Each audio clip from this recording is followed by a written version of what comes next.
Alright, this is Frank. It's a Korea. I'm going to do 3 more videos apparently because I figured out I went way too long when I tried to put the house and the cabinet and everybody together. So like and subscribe or hate and comment below. I'm going to do these real quick. I'm going to do the cabinet. These predictions. So you got 3 cabinet races. You got Jimmy Petraeus. He's our CFO. He's going to get reelected. He's a Republican.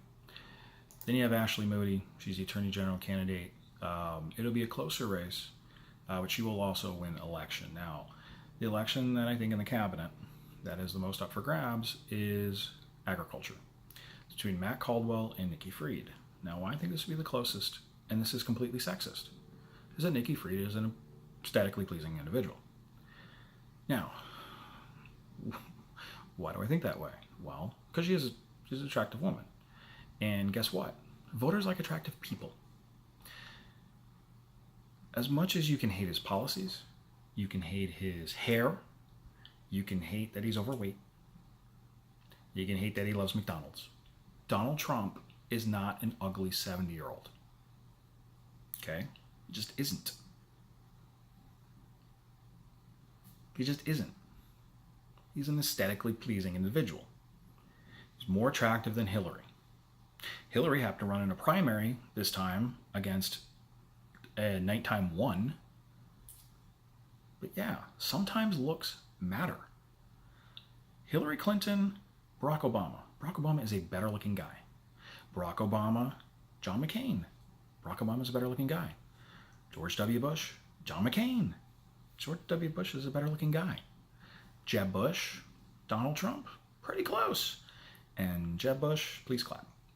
So yeah, attractive people win office over unattractive people. That's just sometimes how undecided voters work. That's how, whenever I hear somebody saying, well, they're moderates. No, there's no moderates. They're people who just don't understand voting. They understand voting. They don't understand why they vote for what they vote for. And looks matter. And Nikki Fried is way more attractive than Matt Caldwell. And if the Democrats take the governor's mansion, when it comes to cabinet issues, 2-2 ties are decided by the governor. So the governor actually gets 3 votes.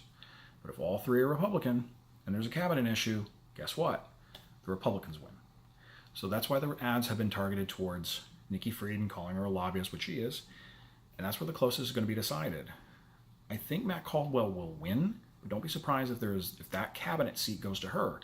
And more importantly for her future, if she wins, she is your 2022 governor's candidate if Andrew Gillum loses. And if he wins, she is your 2022 Senate candidate against Marco Rubio. Guarantee it. Unless Andrew decides to run for Senate, and then she's again your governor's candidate. Now, on 2 initiatives that affect us here in South Florida, one is does Internacional Miami de Club Football, or Inter Miami CF, or David Beckham's soccer team get their stadium? And the answer is yes. I think it just absolutely makes sense. I support the idea. It's not using taxpayer money. It's tax rebates that they're going to get, but it's not taxpayer money to build the stadium. And quite frankly, we are talking about taking a golf course dominated by people who look like me, who have 60 other courses to go to build a soccer-centric stadium. And before you think that Miamians won't support soccer, if the team is winning, Miamians will show up. Florida Panthers 1996, Florida Marlins 1997, 2003, Hurricanes in the late 90s, well maybe not in the 90s, early 2000s, 1980s, Miami Dolphins when they actually don't suck, Miami Heat. Rest my case. Team wins, they'll be there. And soccer is just growing.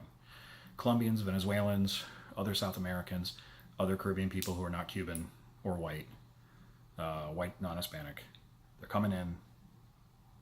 As they grow, the team's base is going to grow. It's a Miami-centric team. I mean, geez, the team has a flamingo and is pink. What's more Miami than pink, flamingos, and black? The only thing you got to do is just have, their mascot, instead of being the flamingo, have a pit bull every once in a while just show up and just say fireball. Team is that. That'll pass. On the other end of the spectrum, in Broward, they're about to pass a 1 cent sales tax increase for transportation that absolutely nobody wants, because it was sold to them as a transportation bill. And again, nobody's going to take a bus from lowly populated Weston to go to Hollywood. It's just not going to do it. And the mass improvements are not going to be on the 95 corridor. You already have Brightline, unless it's going to be a bailout for Brightline. But it'll pass. And at least now in the back of my head, if I want to get Taco Bell in North Miami-Dade or I want to get Taco Bell in Pembroke Pines, I know they're the same price. I'm not saving 3 cents to, pick up my Taco Bell a little bit closer to home. So like and subscribe, and I'm going to do the house here in a minute.